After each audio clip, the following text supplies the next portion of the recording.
মানুষ মুখ ফুটে সুখ বলে, নিজেকে সুখী দেখায়, কিন্তু মানুষ মুখ ফুটে দুঃখ বলে না, যতক্ষণ না কেউ তা ভীষণ বায়না করে জানতে চায়। নিজেকে সুখী দেখানো খুব সহজ, তাই মানুষ তার চোখ, মুখ, কাজ, লেখা ও বাস্তবে কিংবা ভার্চুয়ালে সব কিছুতে নিজেকে ফ্লেক্সিবল দেখায়, স্ট্রং দেখায় এবং সবাই এটাই দেখে। কিন্তু দুঃখ দেখানো কঠিন, দুঃখ জানানোও কঠিন।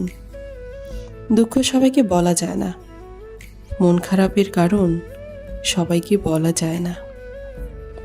কেমন আছির জবাবে সত্যি ভালো নেই এটাও লেখা যায় না।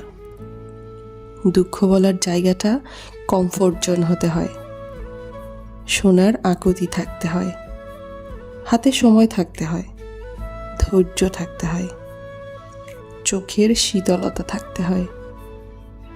যার এই কমফোর্ট জোন আছে সে ব্লেসিং, আর যার নেই সে মূলত একা, ভীষণ একা।